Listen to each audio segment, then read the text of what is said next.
Bismillahirrahmanirrahim. Assalamualaikum warahmatullahi wabarakatuh. Bapak Ibu sekalian yang saya hormati, bahwa ini adalah merupakan perkuliahan yang terakhir untuk filsafat kita.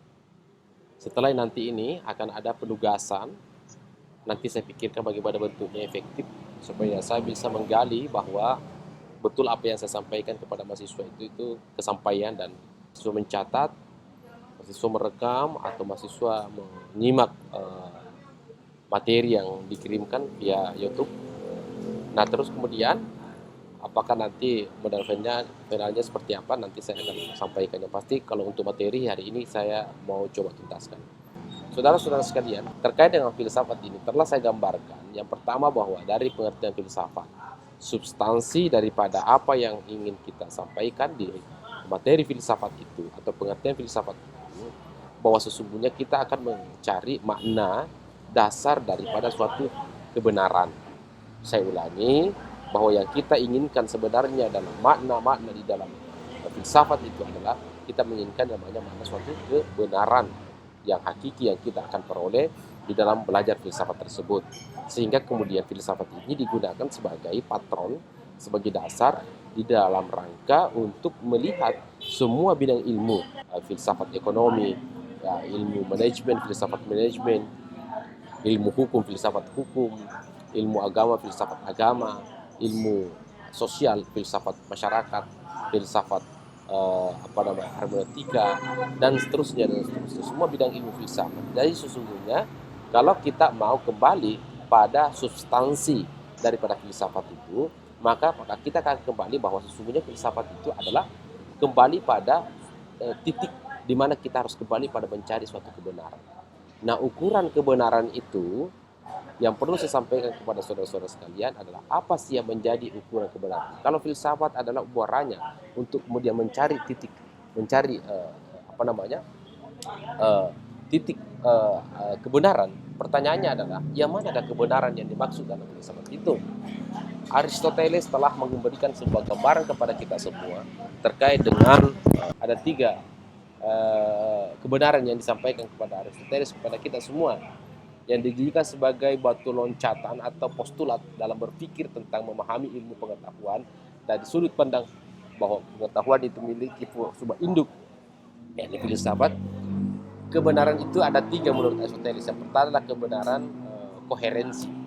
Yang mana yang dimaksudkan dengan kebenaran koherensi, yaitu adalah kebenaran antara pernyataan berkesesuaian dengan kenyataan. Kebenaran yang berkesesuaian antara pernyataan dengan kenyataan. Jadi kebenaran yang kita nyatakan, yang kita ungkapkan, yang kita utarakan, yang kita bicarakan itu berkesesuaian dengan kenyataan yang ada. Contoh misalnya, ketika saya menyatakan bahwa Makassar lagi mendung, maka ketika kita keluar dari Makassar atau keluar dari rumah maksud saya, maka kita betul melihat bahwa Makassar sedang mendung.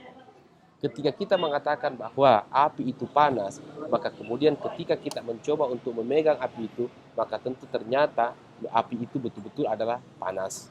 Itu yang dimaksud dengan kebenaran koherensi, pernyataan berkesesuaian dengan kenyataan. Nah, ada juga saudara-saudara sekalian yang dimaksud dengan pernyataan seseorang kepada kita yang kita dengar, mulutnya orang, pernyataannya orang kepada kita didengar sesuai dengan kenyataan. Pernyataannya seseorang kepada kita sesuai dengan kenyataan. Nah, artinya apa saudara-saudara sekalian? Gambaran di situ bahwa kalau korespondensi itu adalah kita melihat pernyataan seseorang yang kita kita dengar, dan kemudian kita nyatakan juga, dan memang sesuai dengan kenyataan. Sebagai contoh misalnya, saya tanya misalnya Andi mendengar Andi pernah ke Bone? Pernah? Belum pernah. Ibu kotanya Bone itu apa ya, Andi? Tidak tahu. Anda pernah dengar Kira-kira Anda yakin kalau saya bilang ibu kotanya? Anda kan tidak pernah ke Bone ya? Ya. Saya bilang, ibu kota Bone itu adalah Watampone. Anda percaya tidak? Nah, ya. Terus, ya, betul. Nah, terus kemudian ketika tiba-tiba Anda pergi ke Bone, betul-betul melihat bahwa ibu kota Watampone itu adalah, ibu kota Bone itu adalah, Kabupaten Bone itu adalah Watampone. Artinya apa? Anda percaya penyampaian saya, Anda dengar, kemudian Anda cross check di lapangan, ternyata benar adanya. Yang tidak pernah ke Jakarta misalnya, sekiranya Andi dulu waktu SMA, Andi pernah ke Jakarta, Andi? Tidak pernah ke SMA, tidak pernah ke Jakarta waktu SMA. Dulu pernah, Anda tahu bahwa Monas itu ada di Jakarta, Andi? Waktu SMA, Anda sudah tahu? Siapa yang kasih tahu? Belajar dari buku. Berarti pernyataan buku yang sampai kepada Andi, setelah kemudian Andi terakhir pergi ke Jakarta, Andi melihat Monas di Jakarta betul ada? Betul ada. Itu yang dimaksud dengan kebenaran korespondensi. Pernyataan dari mana? Pernyataan dari buku yang kita baca, pernyataan dari radio yang kita dengar, televisi yang kita dengar dan kita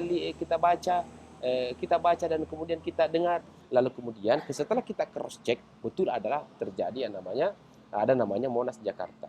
Contoh lain supaya bisa dibeli pahami. Hari ini sudah pernah ke Mamuju, Andi? 1-2 hari ini pernah ada ke Mamuju? Tidak pernah. Anda mendengar ada gempa di Mamuju? Mendengar, Pak. Mendengar. Percaya tidak itu dengan gempa di Mamuju hari ini kira-kira? Percaya, Pak. Percaya, tapi Anda tidak lihat. Ya, betul. Itulah Kondisi yang ada di sana. Anda tidak melihat kenyataannya, tapi Anda percaya dengan omongan orang. Jadi korespondensi itu omongan orang yang dipercayai berkesesuaian dengan kenyataan. Jadi sehingga ketika kita masuk pada ketika kita masuk pada ruang kebenaran koherensi itu, korespondensi itu, maka yang paling harus diperkuat itu adalah pernyataan seseorang. Nah, pernyataan seseorang inilah kemudian harus diuji sebagai sebuah antisipasi terhadap kebenaran korespondensi.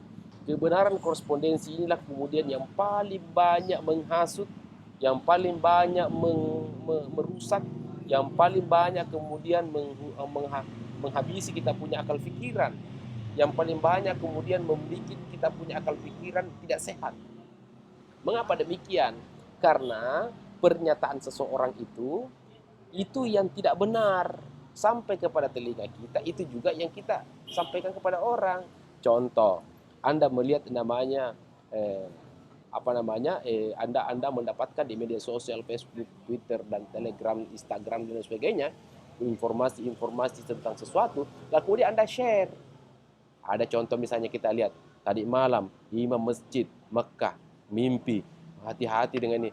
Ya, artinya apa? Kita harus hati-hati menggunakan kebenaran korespondensi di dalam mendapatkan informasi baik dari mata, telinga, hidung dan lain sebagainya untuk kemudian kita share. Kalau salah informasinya maka salah pula kita. Begitulah juga nanti saudara-saudara sekalian, ketika Anda menyusun namanya tesis. Ketika Anda menyusun tesis, maka Anda diperhadapkan dengan kebenaran korespondensi. Apa itu kebenaran korespondensi? Anda akan temukan di bab 2. Bab 2 itu berbicara tentang kebanyakan berbicara tentang kebenaran korespondensi. Nah, kenapa bisa? Karena di situ banyak teori-teori yang Anda masukkan. Ya, kalau hari ini yang saya banyak temukan, ya banyak mahasiswa mengambil copy paste dari Google dan copy paste. Padahal kalau di cross check bukunya tidak begitu pandangan orang tersebut. Mengapa demikian? Itulah kemudian kebahayanya yang dimaksud dengan kebenaran korespondensi. Berarti kita hati-hati menerima yang namanya informasi yang dari orang, di mana itu kemudian belum kita percayai, belum kita akui kebenarannya, karena dapat saja menghanyutkan dan menghasut dan merusak kita punya tatanan kehidupan berbangsa, bernegara, dan begitu juga dalam aspek keilmuan. Nah, untuk itu saudara-saudara sekalian, maka itulah kebenaran korespondensi, itulah kemudian harus diantisipasi. Itulah pesan Aristoteles. Yang pesan Aristoteles tentang kebenaran yang ketiga itu disebut dengan kebenaran pragmatis. Yang mana yang dimaksudkan dengan kebenaran pragmatis?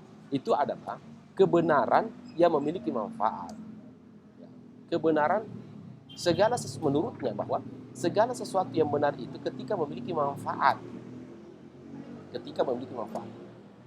Jadi misalnya seperti ini. Kalau kita sekarang Zoom, tidak boleh kuliah tatap muka, lalu kemudian kita disuruh untuk kuliah secara kita kuliah secara daring menggunakan Zoom.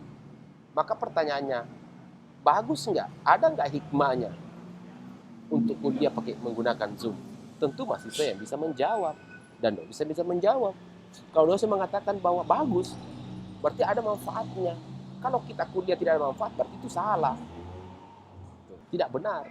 Jadi yang dimaksud dengan kebenaran pragmatis. Nah, saudara-saudara sekalian, maka di penghujung kita punya pembicaraan pada kesempatan ini adalah bahwa dengan belajar filsafat, maka yang kita ingin dapatkan dalam belajar filsafat itu adalah belajar tentang kebenaran. Kita akan mencintai yang namanya kebenaran. Pertanyaannya kemudian, yang manakah kebenaran yang dimaksud?